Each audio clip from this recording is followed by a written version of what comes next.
As the tornado approached the house, it sounded like a freight train rumbling across the landscape, and the entire house began to shake. Now, these are words not everyone can say, but some can.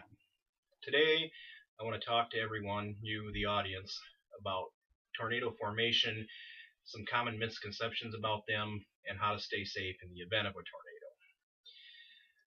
We all know what tornadoes are, but we don't necessarily know how they function or how they can certainly impact our lives.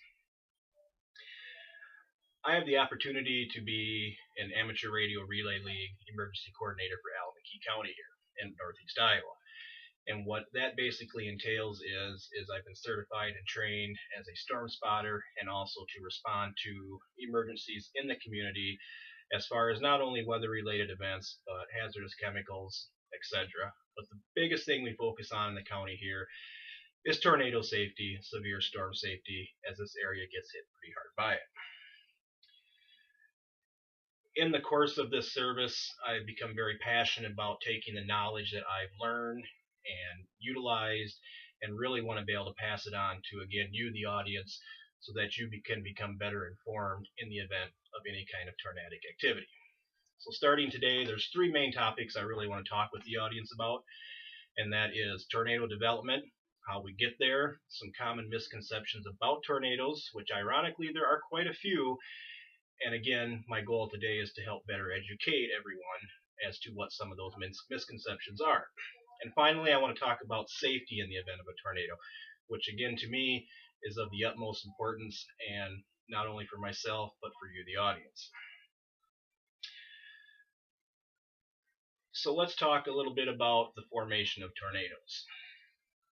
Tornadoes happen typically, I should say, are more common in the months of April and May, and that is a statistic that is backed up by Tornado Project Online.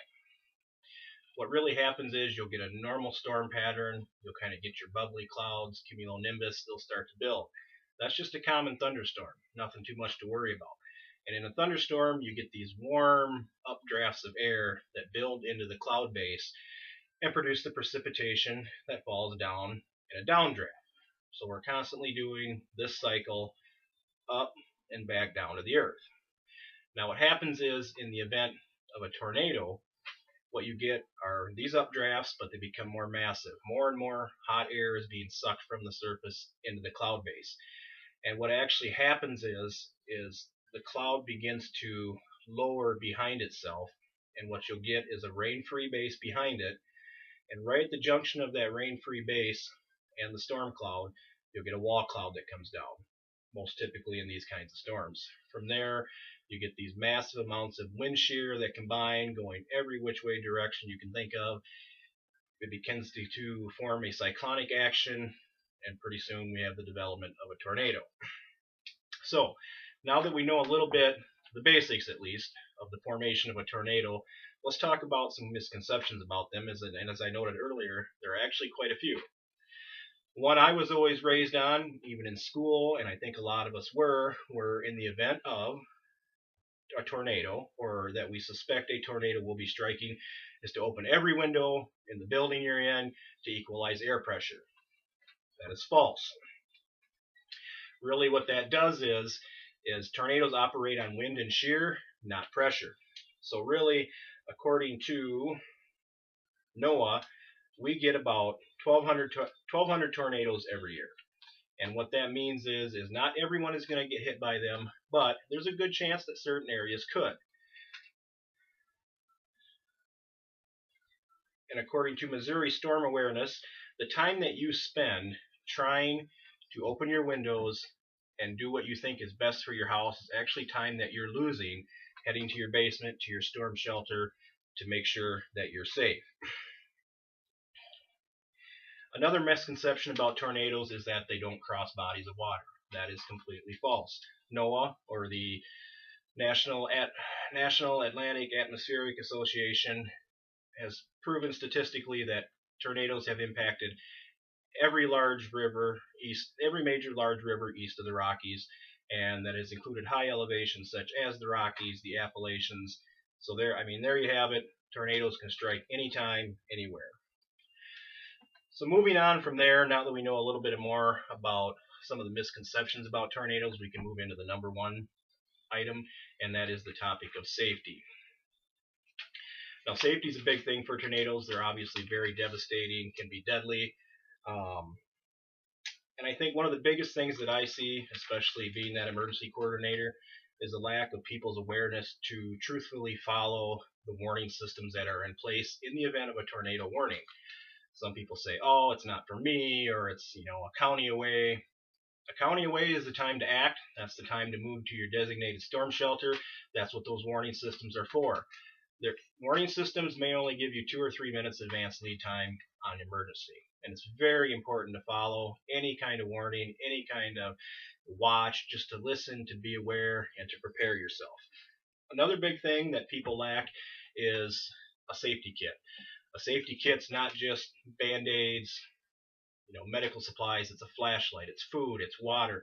You should always have a safety kit comprised of some of these basic necessities in your localized storm shelter, whether it's your basement, it's an interior bathroom, if you're in a trailer park, anything like that. Make sure you have the safety kit on you. One of the most devastating tornadoes that struck recently was in Joplin, Missouri. And there was an interesting study done in Geographic Review by Paul and Steimer. And what they did was they studied the devastation of Joplin in accordance with the city council, the city chambers, as to what really went wrong, why the level of destruction was so high. And they found a lot of building code, not necessary violations, but things that could have done better in an area that's prone to tornadoes. And especially in Tornado Alley here, Iowa, Minnesota, Kansas, Texas, it can be really important to spend the extra money right away and do some of these important codes. Paul and Steimer found that, for example, in their review with Joplin, that double pane windows can do a lot to help prevent not the devastation caused by a tornado, but a lot of the breakage of the glass that can cause debris to fly around and to harm you. They also found that while basements are secure, it may also be important in that basement to have its own separate concrete storm shelter, something that is completely enclosed off, so that in the event of a tornado, you don't have rubble falling down, striking anything, and so on. So again, it's important, and I want to talk to you guys today about how tornadoes form, some misconceptions about them, and what you can do to keep yourself safe. My main goal was to take all the knowledge that I possess, that I've learned over the years, that I've been through, and really pass it on to you, the audience, in hopes that you can take it with you and use it to keep yourself safe, and hopefully pass it on to others as well. Serving in the community, again, I've seen so many things caused by tornadoes, by thunderstorms, by flooding, by lightning, and I can say tornadoes are extremely more volatile in damage than any other type of storm, and one just needs to stay safe, stay prepared, and recognize the signs when possible. As John Locke once remarked, no man's knowledge here can go beyond his experience. Thank you.